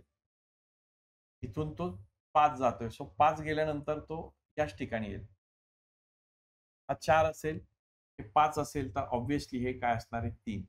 तो आता आपल्याला काय दिलंय? ती व्यक्ती त्याच्या मूळ स्थानापासून किती असेल? तो हे 3 आहे, हे पण 3 आहे, हे पण 3 येईल. कारण हे पायथागोरसचं त्रिकोण झालं. 3 अधिक 3 अधिक 3. तो उत्तर किती यायला पाहिजे? 9 किलोमीटर. मूळ स्थानापासून हे किती असेल? 9 किलोमीटर पूर्वेकडे असेल. कुठल्या दिशेला? पूर्व दिशेला. ओके. नेक्स्ट क्वेश्चन घ्या. आता हा प्रोबॅबिलिटीचा क्वेश्चन आहे मित्रांनो. 65 नंबरचा. तो बघा काय पद्धतीने सांगितलंय याच्यात. एका बॉक्समध्ये 4 हिरवे चेंडू आणि 2 लाल चेंडू आहेत. तो 4 हिरवे आणि 2 लाल चेंडू. आणखी एक बॉक्स आहे. त्याच्यात प्रत्येकी 3-3 चेंडू आहे. सो हिरवे किती आहेत? हिरवे पण 3 आहे आणि लाल पण किती आहे? लाल पण 3 आहे. आता आपल्याला असं दिलंय, की एक बॉक्स यादृच्छिकपणे निवडला. कुठलाही एखादा बॉक्स निवडायचा आहे आपल्याला 2 पैकी आणि त्यातून एक चेंडू बाहेर काढला आणि तो काय पाहिजे? हिरवा पाहिजे. तो काय पाहिजे? हिरवा पाहिजे. तर त्याची संभाव्यता, संभाव्यता म्हणजे काय? त्याला प्रोबॅबिलिटी फाइंड आउट करायची. सो मित्रांनो, याची प्रोबॅबिलिटी फाइंड आउट करताना आपल्याला टोटल चेंडू किती आहेत बघा. ही जी प्रोबॅबिलिटी आहे, ती प्रोबॅबिलिटी टोटल चेंडूवर काढावं लागेल. 4 अन् 2 6, 3 अन् 3 6. तर टोटल चेंडू, एकूण चेंडू काढले आपण. एकूण चेंडू जर आपण काढले, एकूण चेंडू हे आहे 6 आणि इकडचे 6 आणि तिकडचे 6 म्हणजे 12. 12 पैकी 1 निवडतोय. तो टोटल जर काढले, समजा आता यातून आपल्याला काढलं. एकतर हा बॉक्स येईल किंवा हा बॉक्स येईल. किंवाची केस आले तर ॲडिशन होते. तो इथं किती आहे टोटल 12 पैकी 1 निवडताय. इथलंच नाही पकडायचं. टोटल पैकी 1 कुठलं कारण बॉक्स पण यादृच्छिकपणे तुम्ही निवडताय. सो टोटल दोन्ही बॉक्समध्ये जर आपण चेक केलं, तर ते किती आले? 12 C1. या केसमध्ये 12 C1 आपण पकडले. इकडे जर आपण बघितले हिरवे आणि लाल. तर याच्यामध्ये कोणता काढायचा? हिरवा चेंडू काढायचा. सो इथं किती हिरवे? एकतर हा 4 C1 येईल आणि इकडे पण बघितलं तर 12 C1. इथं मात्र हिरवे किती आहेत? 3 C1. सो ह्या 2 केसेस तयार होतील. सो 12 C1, 12 C1 सारखेच. तो एकदाच लिहूयात. अधिक 3 C1. हे किती येईल? 12 C1 आणि हे जर काढलं आपण 4 अधिक 3 7 येईल. हे 4 C1 4च येतात. हे पण लिहितो मुद्दामून. 4 C1 किती येतील? हा 4 येईल. अधिक 3 C1 3च येईल आणि 12 C1 पण 12च येईल. 4 अन् 3 7 येईल. 4 आणि 3 किती येतात? 7. 7/12 ही प्रोबॅबिलिटी यायला पाहिजे. 7/12 हे ऑप्शन नंबर 4 मध्ये दिलंय मित्रांनो. ऑप्शन 4 तुमचं उत्तर असायला पाहिजे. प्रोबॅबिलिटीचा हा क्वेश्चन बघितल्यानंतर पुढच्या प्रश्नाकडे जाऊया.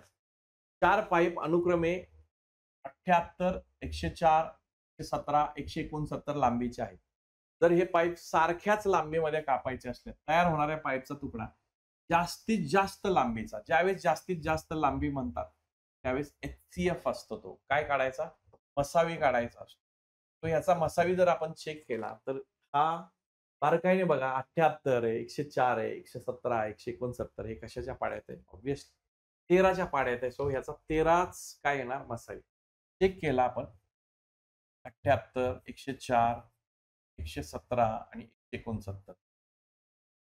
जर आपण याला 13 ने भाग दिला, 13 एके 13, 13 सक 78, 13 80 आणि 13 9 13 गुणिले 13. आता बघा, इथे अजून कशाने भाग जाणार नाही किंवा काय, मसावी तेवढाच येईल, तेवढाच. सो मग आपल्याला प्रश्न काय विचारले? असे किती तुकडे तयार होईल? जर प्रश्न असा विचारला असता, जास्तीत जास्त किती लांबीचा तुकडा तयार होईल? त्याचं उत्तर आलं असतं 13 सेंटीमीटर आलं असतं. पण आपल्याला विचारले असे किती तुकडे तयार होतील? 13 हा पहिलाच ऑप्शन दिलाय मित्रांनो. त्यामुळे ही चूक करू नका 13 मार्क करायचे. 13 13चे किती होतील? समजा 13चा एक तुकडा 78 वाला ह्याच्या पाईपवर केला. तर 6 तुकडे ह्याचे होतील. 6 अधिक 8 अधिक 9 अधिक 13 असं तुमचं उत्तर येईल.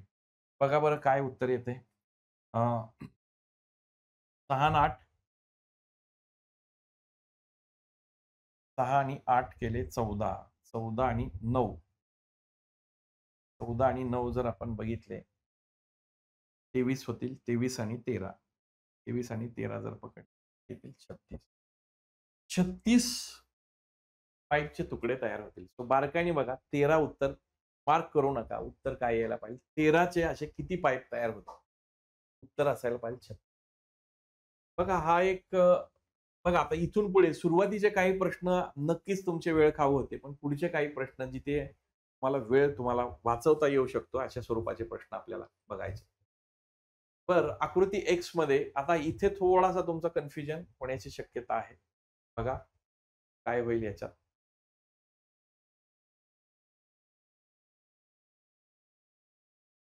चेक करा. काय होतंय याच्यात, की हा जो अर्धा भाग आहे याचा, हा याच्यात अर्धा भाग काय केलाय? कट केलाय. आणि हा कट केलेला जो अर्धा भाग आहे, तो इकडचा जो भाग आहे,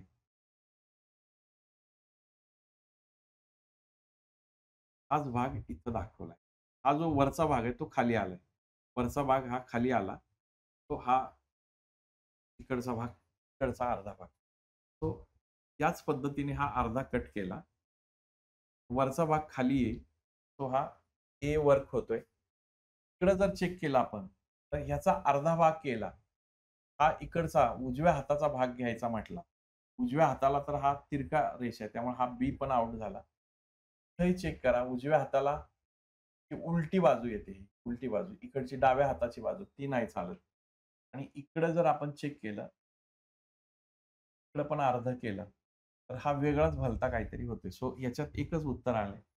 ऑप्शन नंबर 3 मध्ये. 3 ते ए हा ऑप्शन इथं वर्क होतोय. ओके. चलो नेक्स्ट बघूयात. खालील आकृत्यांमध्ये किती एकूण ट्रायंगल आहे. सो अशा ह्याच्यात काय करा, बिंदास जास्त वेळ घालवू नका याला. सिंगल ट्रायंगल वाले 6 झाले. 6 त्रिकोण. सिंगल ह्याच्यात नंबरिंग असले. आता डबल नंबरिंग वाले कोण-कोण आहेत बघा. 2 नंबरिंग वाले. ह्याच्यात मोजले तर 1 आणि 3 आहे. 2 आणि 6 आहे. त्याचबरोबर 4 आणि 5 एक दिसतोय आपल्याला. 4 आणि 5. त्या व्यतिरिक्त अजून कोणता आहे डबल नंबरिंग वाला जरा चेक करा. 4 आणि 5.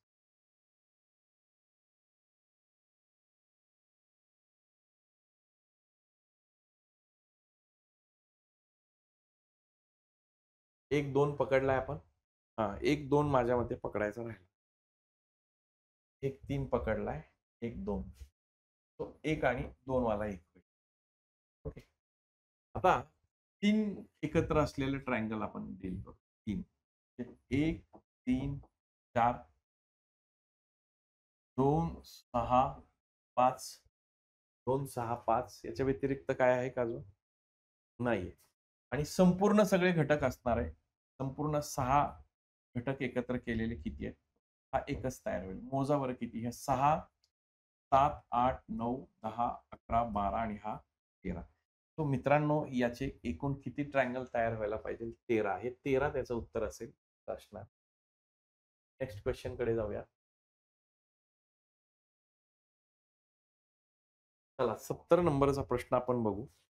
ए हे बी व डी यांचे वडील आहेत. सो डायग्राम इथं ड्रॉ करूया. ए हे ए वडील झाले कोणाचे? डी आणि डी. बी आणि डी हे काय झाले? ई ही एच ची मुलगी आहे. जे व एच हे पती पत्नी आहेत. डीचा विवाह ई शी झालाय. सो डीचा विवाह कोणाशी झालाय? ई शी. पुढे जे ही पी ची आजी आहे. जी हा अविवाहित आहे. जो कॉमा पाहिजे होता इथं. ईचा एकुलता एक भाव आहे. जो कोणाचा भाव आहे? ईचा एकुलता एक भाव आहे. जो ईचा कोण जी जो आहे.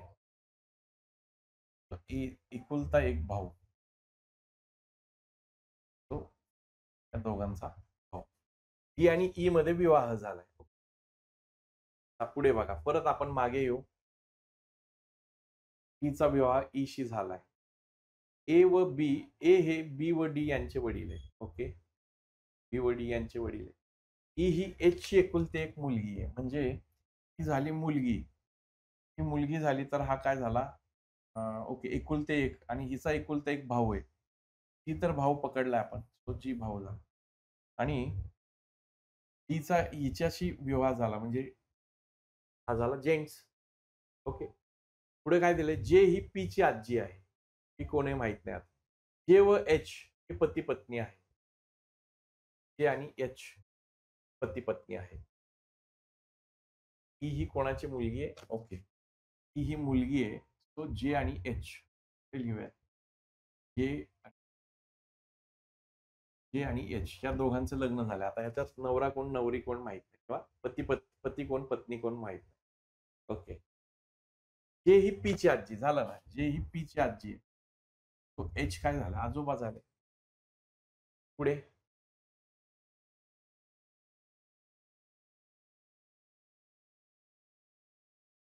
हे वडील आहेत ए. आता पुढे काय दिलंय बघा. जे ही पी ची आजी आहे. जे व एच पती पत्नी आहे. जे ही पी ची आजी आहे. म्हणजे ह्या दोघांचा एक कारण हा अविवाहित आहे. ह्याचंही काही लग्नाबद्दल काय माहित नाही. तो जे काय जे ही पी ए ची आजी आहे. त्यांचा मुलगा कोण झाला? ए झाला. ओके. जे ही पी आहे ए सॉरी पी ची पी झाला पी. इथं सगळ्यात पीची आजी आहे. जी हा अविवाहित आहे. जो ईचा एकुलता एक मुलगा आहे. ए चे पीशी नाते काय? तर आता मला सांगा की त्यांची ए ची ही मुलं आहेत. एचं नातं काय आहे? ए आहे आजी. ए कोण आहे? आजी. ए ही पीची काय आहे? आजी आहे. तो नाही सॉरी आजी नाही आजोबा यायला पाहिजे. मी आजी बोललो बरं काही वडील आहेत. हे काय येतील? आजोबा. आजोबा येतील. सो उत्तर काय यायला पाहिजे? आजोबा. ग्रँडफादर हे त्याचं उत्तर यायला पाहिजे. Option number 3.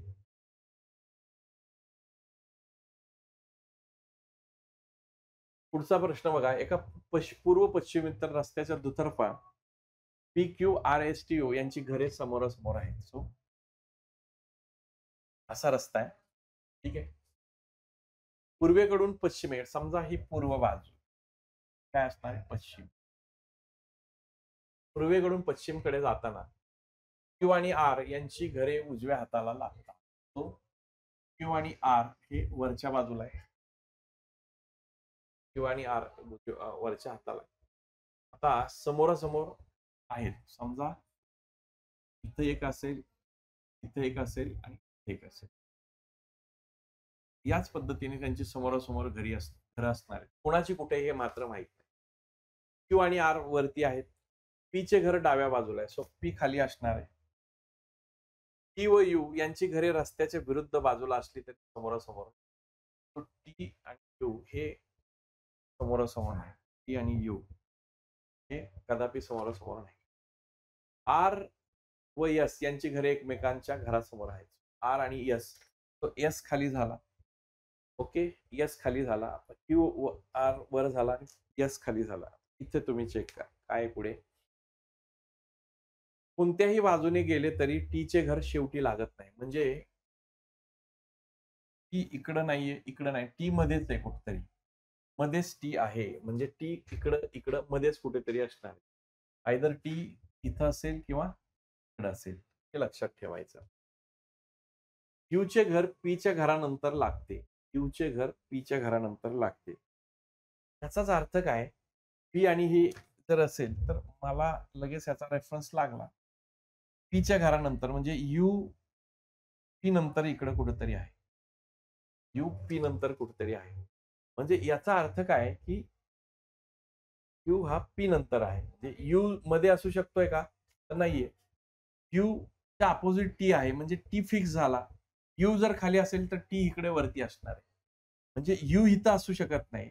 यू जर इथं असू शकत नाही तर यू ला हीच जागा राहते कारण पी नंतर लागते. सो यस इकडे आला. ओके, क्यू आणि आर. आता एक गोष्ट आपल्याला सांगितली, कोणाचं घर आर व एस एकमेकांच्या अपोजिट. बरोबर आहे. आर व एस एकमेकांच्या घरासमोर आहे. सो एस इथं असेल तर आर इथं फिक्स झाला. कोण राहतंय आता सांगू? पी क्यू राहतोय. क्यू ना, तो क्यू इकडे आपोआप बसून जाईल. सांगा आता काय विचारलंय? ओके, पीच्या लेनला नाहीये घर कोणाचं, यूचं. क्यू ऑब्विसली क्यूचे घर पीच्या घरानंतर लागते, परंतु पीच्या घराच्या आहे. हा, पीच्या घराच्या म्हणजे खाली आहे. तर यूच्या घरासमोर कोणाचे घर आहे? यूच्या घरासमोर कोण आहे? क्यू आहे. ऑप्शन नंबर 2 तुमचं उत्तर असायला पाहिजे मित्रांनो. आय होप क्लिअर झालं असेल. चला, हा एक वेगळा धाटणीचा प्रश्न. इथं थोडं तुम्ही कन्फ्युज झाला असेल खरं. पण कालचा ग्रुप सीचा एमपीएससीचा पेपर बघितला. ग्रुप सीच्या एमपीएससीच्या पेपरमध्ये पण एक असाच पद्धतीचा एक ऑप्शन आला होता की ह्याच्यात रेलेव्हन्स नाहीये, मुद्दाम तिथं टाकला होता. बघूयात एमपीएससी अशा संबंधी काय डिसिजन घेत. इथं चेक करा. आपल्याला असं दिलं, विसंगत आकृती काढली. समजा जर फोल्ड मारला, एकावर एक असे फोल्ड मारला, तर यांचा बेस जो आहे तो हा जो गोल गट्टू आहे हा पाहिजे जवळ. तो हा येऊ शकेल, हा येऊ शकेल, हा आउटसाइडला आहे आणि हा पण आउटसाइड. तो सी आणि डी येणार नाही. सो दोन्ही ऑप्शन तिथे दिसत आहेत का? कुठला ऑप्शन दिसतोय? तर इथे नेमकं लक्षात ठेवा की सी ऑप्शन ह्याच्यात दिला नाही. ई कुठून तरी आलाय. पण ई आलाय म्हणून गडबडून जायचं नाही. सी आणि डी पैकी कुठला दिसतोय? तो दिलेल्या बेस्ट चॉईस पैकी कोणतं उत्तर आहे तुमचं? ते तुमचं उत्तर असायला पाहिजे. आन्सर नंबर डी तुमचं उत्तर असेल. ऑप्शन 4. येतंय लक्षात? पण सर 2 दिले, पण 2 यातला बेस्ट कुठला चॉईस करा? तो डी तुम्हाला चॉईस करायला. चौथ्या नंबरची एमपीएससीच्या दिलेल्या इन्स्ट्रक्शन मधील इन्स्ट्रक्शन तुम्ही वाचा. त्यात तुम्हाला क्लिअरिफाय होईल. जी इन्स्ट्रक्शन आपल्याला दिलेली आहे, दिलेल्या 4 ऑप्शन पैकी सर्वोत्तम ऑप्शन निवडायचा. सर्वोत्तम ऑप्शन 4 पैकी कोणता आहे? डी आहे. या पद्धतीने ह्याचं उत्तर डी असायला पाहिजे. असाच प्रश्न काल जी रविवारी झालेली जी काही गटकची एमपीएससीची मेन्स आहे, याच्यात जीएस मध्ये असाच एक प्रश्न आहे. अनियंत्रित सेवा क्षेत्रात जेव्हा भ्रष्टाचार होतो, अनियंत्रित सेवा क्षेत्रात जेव्हा भ्रष्टाचार होतो, तेव्हा त्याविरुद्ध नागरिक सातत्याने निदर्शने करत असतात. तेव्हा बघा, भ्रष्टाचार वाढला की निदर्शने लोक करतात. पण कशी सेवा आहे? अनियंत्रित. परंतु नियंत्रण ज्यावेळेस एखाद्या व्यवसायावरती आणायचं त्यावेळेस त्याचा खर्च वाढतो आणि फारच कमी कंपन्या अशा नियंत्रित वातावरणात तग धरून राहतात, जेणेकरून स्पर्धा कमी होऊन याचा परिणाम काय होतो की स्पर्धा कमी होतो, कारण बऱ्याचशा कंपन्या तग धरत नाही, बंद होतात. स्पर्धा कमी झाल्या की सेवा लोक महाग करायला सुरुवात करतात. महाग सेवा, त्यामुळे सामान्य नागरिक वाढत्या किमतींना नकारात्मक प्रतिसाद देतात. वरील वाक्य खालीलपैकी कोणत्या पर्यायाला समर्थन देते? म्हणजे याचा अर्थ सेवा क्षेत्र नियंत्रित करू नये असा आहे. फक्त नियंत्रित सेवा क्षेत्राविरुद्ध नागरिक हे करतात का? फक्त दिलंय का? काय नाहीये. नागरिकच कधी कधी त्यांच्या तक्रारींचे जनक असतात असं वाटू शकतं आपल्याला, पण हे निगेटिव्ह अर्थाने जाते. ओके. सेवा क्षेत्रात नियंत्रित करावं की नाही करावं ह्याच्याबद्दल हे बोलत नाही. तर काय आहे, स्पर्धांबद्दल बोलले. कमी झालेली स्पर्धा काय करते? तर स्पर्धा कमी झाली, तर नेहमीच वाढत्या किमतीला काय करते? जन्म देते. कारण स्पर्धाच नसेल, तर काय होणार आहे? कॉम्पिटिटिव्ह प्राइसेस राहणार नाही. किमती वाढवणार, महाग होणार. सो म्हणून याचं बेस्ट चॉईस काय असायला पाहिजे? 4 असायला. आता पुढचे जर आपण बघितलं, बघा हा एक प्रश्न आहे. एक माकड नारळाच्या झाडावर चढतो आहे. तो झाडावर 6 फूट चढतो, पण 3 फूट खाली निसटतो. या प्रारूपाची पुनरावृत्ती होत राहते. जर नारळाचे झाड 36 फूट उंच असेल, तर शेंड्यावर पोहोचण्यापूर्वी माकडाला किती वेळा पुन्हा. तर आता या पद्धतीने जर बघितलं, तर आपण काय करतो 6, 36 एका अटेम्प्टमध्ये तो वर जातो 6 आणि खाली 3 येतो. म्हणजे 3च प्रत्यक्षात. याला 3 ने भाग देतो आणि उत्तर 12 येतं म्हणून ह्याला टिक करतो. पण हे उत्तर चुकीचं आहे. चेक करा. ज्यावेळेस असा अटेम्प्ट असेल, तर एकूण ज्यावेळेस त्याची जंप किती आहे? 6 फुटाची जंप आहे. ते 6 फूट त्यातनं मायनस करा. 36 वजा 6 करा. उत्तर 30 राहील. 30ला मात्र तुम्ही काय करा, हे जे काही प्रत्येकी 3-3 फुटाचा प्रयत्न करतोय, 3 ने भाग द्या. आणि 10 वेळा जर त्यांनी प्रयत्न केला, तर तो 30 फुटापर्यंत जाईल. आता मात्र तो काय करणार, एक जाताना मारताना 6 फुटाची जंप मारणार. 6 फुटाची जंप मारली. त्याने 36 शेंड्याला त्याने टच केलं. सो आपल्याला टच करणंच महत्वाचं आहे. सो 36 फुटापर्यंत जाईल. तो 10 अधिक 1 10 अधिक 1 प्रयत्न करावे लागतील. 11 वेळा. तो बेस्ट चॉईस तुमचा काय असायला पाहिजे? 11. कधी लक्षात ठेवा, अशा पद्धतीचा प्रश्न आला, तर जेवढी उडी आहे, सक्सेस कितीचा आहे? 3चा. 36 भागिले 3 करून जे उत्तर येईल, त्यातनं 1 मायनस करा. 11 तुमचं उत्तर असेल. ऑप्शन नंबर 3 हे उत्तर आहे. 12 टिक करू नका. ओके, आय होप कळालं असेल. 169 मिश्रणात दूध आणि पाण्याचे गुणोत्तर 169 आहे. दूध म्हणजे मिल्क, वॉटर यांचं गुणोत्तर 8:5 आहे. आता दोन्ही जर आपण ऍड केले तर हे किती होतात? 13. 13 हे किती दाखवतात? 169 लिटर दाखवतात. तो 1 युनिट, 13 युनिट पकडू आपण. 1 युनिट कितीचं? 169 भागिले 13 म्हणजे एक्स करा, तिरकस गुणाकार करा. हा एक्स तुम्हाला किती येईल? 13 लिटर येईल. ओके. आता काय दिलंय? समजा हा जर 13 लिटर असेल, तर यालाही 13 ने गुणा. एका युनिटची व्हॅल्यू यालाही 13. 13 8 104 लिटर. 13 5 65 लिटर. आता काय करायचंय? पाणीच ओतायचंय. दूध ओतताय का तुम्ही? नाहीये. सो हे 104च होणार. सो इथं काय होणार? 104च. कारण ह्याच्यात 0 लिटर तुम्ही हे काय ॲड करताय. दूध काहीच, मिल्क काहीच ॲड करत नाही. वॉटर मात्र तुम्ही चेक केलं, तर आपल्याला एकास एक रेशो करायचा. म्हणजे वॉटर 101 करावं लागणार आहे. सो ह्याच्यात किती ॲड करावं लागेल, हे जेणेकरून 104 येईल. तो 104 वजा 65 करा. तो जर हे 4 आणि हे 35 4 14 39 लिटर ॲड करावं लागेल. किती लिटर? 39. 39 लिटर ॲड करा. बरोबर हे 104 येईल. 104, 104 एकास एक येईल. सो ह्याचं उत्तर किती असायला पाहिजे मित्रांनो? Option number 1. सो ही संपूर्ण चर्चा सीसॅटचा जो आपला पेपर असणार आहे, ह्या सीसॅटच्या पेपरची जी आहे ती केली. सो याच्यात तुम्हाला परत एकदा हेच सांगणं आहे, की याच्यात सोपे-सोपे हे करा, हिट करा. पॅसेज पण फारसे अवघड नाही. क्वालिफाइंग नेचर आहे येणाऱ्या परीक्षेमध्ये. तुम्हाला एकच गोष्ट करायची आहे. पॅसेज ईझी टार्गेट करा आणि ते ईझी झालेले पॅसेज बाजूला करून तो वेळ पण असंही नको व्हायला 2 तास फक्त पॅसेज करताय. तर पॅसेजवर पण पेपर निघू शकतो किंवा क्वालिफाय होऊ शकतो, पण ते रिस्की ठरू शकतं. काठावर असेल तर एखादा प्रश्न इकडे-तिकडे झाला तर आपलं क्वालिफाय आपण होणार नाही. म्हणून पॅसेज करा, डिसिजन मेकिंग पण करा, कारण निगेटिव्ह नाहीये. डिसिजन मेकिंग पण तुम्हाला लिफ्ट देतं. राहिलेल्या ह्याच्यामध्ये जर तुम्ही चेक केले, तर ईझी काही प्रश्न रिझनिंगचे सापडतील. अवघड प्रश्न लगेच तुम्ही गोल करा त्याला. उली मारा, की ह्याला नंतर अटेम्प्ट करायचे.